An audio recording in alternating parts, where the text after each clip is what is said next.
What's going on, everybody? So happy you decided to click on this video again. Good morning, and let's get this started for Sunday morning devotional.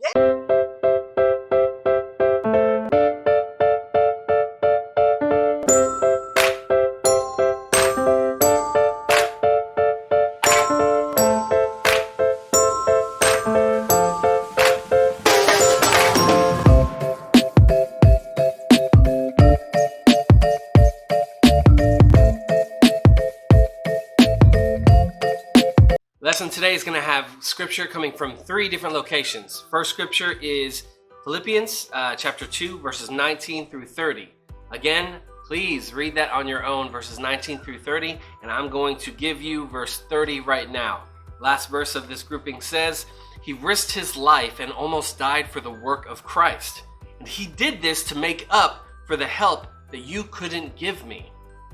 Now, in Philippians, you need to know that the book of Philippians is actually letters from Paul to the church of Philippi. And he's writing to the church members, his church congregation, and a lot of his letters are of encouragement or just life lessons that he needs them to learn. He's basically preaching to them while he's away. And one of the actual places that he is away during these different times of all of his letters is that right now he's actually in a situation kind of like house arrest, where he is, and he's awaiting to be put on trial, and the trial probably not going to be going very well.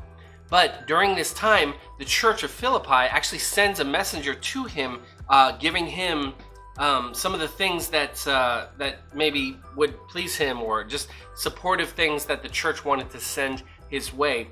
And this man went to him, and his name was Epaphroditus. I don't know if I said that right, but I want to say, because that kind of sounds like a name back in the day. Whatever. Anyways, he was a really nice guy. We're going to call him EP. So EP actually became ill along his journey, and whenever he was carrying Paul's letter, he returned to Philippi with it, and after he had gotten better, and his words were actually about this kid. And he said he risked his life and almost died for the work of Christ, and he did this to make up for the help that you couldn't give me.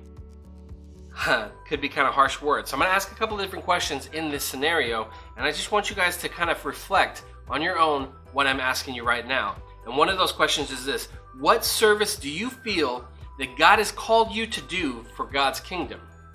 What service do you feel that He's called you to do for His kingdom? So doing God's work sometimes involves taking a step or two out of our comfort zone, if you can imagine. It could even entail putting one's health or well-being on the line. No one said our Christian walk would be easy, and we need to be willing to weigh the risks and to be faithful to God's call. Second question: what risks are involved in the call, or whatever call that you've come up with? What risks are involved in that call to service? Third question: is there anything God is calling you to do that you haven't done yet because of the risk involved? Let's jump over it, and we're going to tie all this together in the end, but let's jump over to our second scripture. Second scripture comes out of 2 Samuel chapter 24, verses 18 through 25. Again, read it on your own. Pause the video, take a minute, but read that thing, 18 through 25. And I'm going to read to you right now, if you didn't guess it already, not 25. I'm actually going to read verse 24. And it goes like this. It says, "No, the king said to Araunah," man, these names are crazy. I don't know if I said it right, but I'm going to go with that one. "No, the king said to Araunah, I will buy them from you at a fair price. I won't offer up to the Lord my God entirely burned offerings that cost me nothing." So, backstory, you should know this because you paused the video and you read along, right? But backstory, basically what's going on right here is that David wanted to buy Araunah's land. This guy had a ton of land, and David wanted to buy, King David, he wanted to buy this land so that he could build an altar on this land. And Araunah heard that the king wanted it, and generously he offered the land up to the King David as a gift. And he said, "My king, if this is what you want, I have this land to spare, it's yours." And his response was, no, I'm thankful. Thank you for doing that. But no, if I'm going to do this, if I'm going to give an offering to God in this land, I need to pay for it. So thank you for the offering, but in this scenario, I have to give a sacrifice. And that's actually a very specific word. The word sacrifice implies giving something that costs the giver oneself, time, or money. So giving sacrificially means more than a minimal effort and greater than a token gift. So giving to God what costs us nothing does not demonstrate true commitment. God asks us to give as God did. So what can we give to God in return for the lives that we are able to live? What can we give? 3 questions. Remembering that Araunah was willing to give King David whatever he wanted, are you willing to give your king whatever he wants? Is there anything that you fear he might take that you want to keep? Are you a sacrificial giver in terms of your time, your talents, your treasures? If not, what holds you back? 3rd question is this.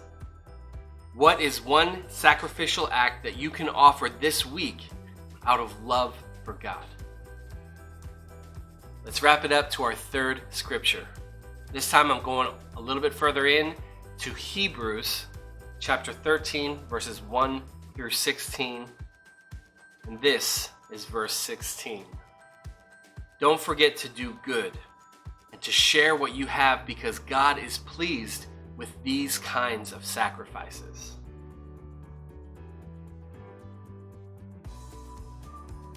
As Jews, some of the early believers had previously offered animal sacrifices to God to atone for their sins and bring God praise.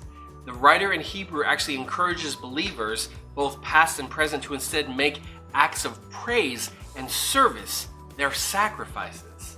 These sacrifices do not require a burnt offering or an altar, and they can take place anytime and anywhere. God is pleased when we engage in intentional acts of kindness and service. God also is pleased when we are generous and give with a cheerful heart. God is certainly pleased when we make sacrifices of our time and treasures. So reflecting on all God has done in your life and the blessings that may have gone unnoticed, even during this time of pandemic, what sacrifice of praise can you bring to God this week? One more scripture. I know I said 3, but one more, and I just want to sneak it in there because I think it just hits the point so well and brings all 3 of these together very nicely. And it's actually in Colossians.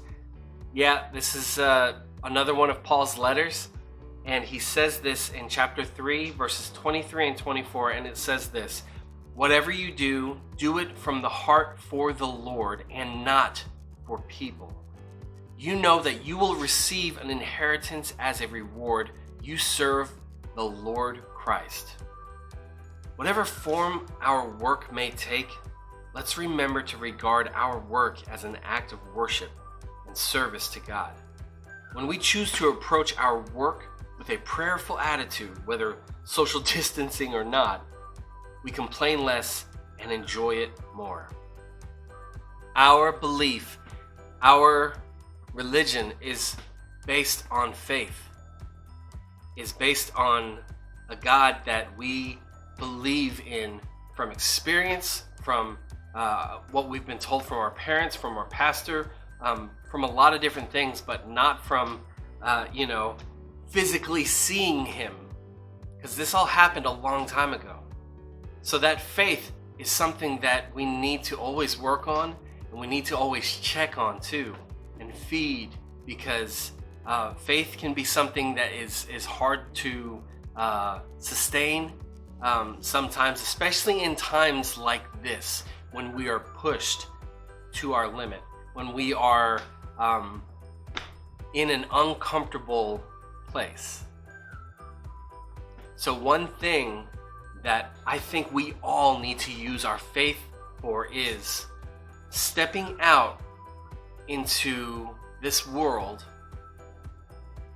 and still being loving and still being thankful for the people who have risked their lives by continuing to work, by continuing to do the things that we have necessary. Some of you have family, have parents that are in that position, that they haven't had the chance to slow down or stop or basically stay at home or work from home, that some of them have had to go out there and they're facing a risk.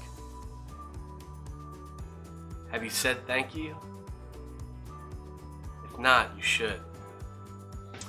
One last thought. In light of all of these ideas, of course, be thankful, be generous, be kind, and show it. But we are 1 week away.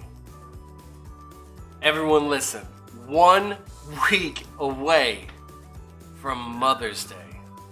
It's been really awesome to get to celebrate briefly birthdays with some of you these past few weeks, and I'm so excited to continue to do that in the future.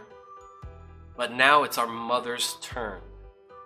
You guys have a lot of free time. I know that you don't feel like it because you still have homework, you still have all of these things, but how many of you are sleeping in every morning? I know I am. How many of you guys are staying up to super late hours of the night? Again, right here, I'm doing that all the time. If you put a little bit of extra effort into something that you can do to show your mothers that you're thankful, that you love them, that you cherish them, that you respect them, do something for them. Plan something for them, whether it's breakfast in the morning, dinner at night, a special lunch, maybe an extra day of quiet time so that they can get away, whether it's your mom and dad or just your mom. Try to figure it out. And if you can't, or if you need help, let me know. You have my info. Get a hold of me, and I would love to help you make this Mother's Day, a week from today, an amazing day for your mothers. Love you. I'll see you soon. Peace.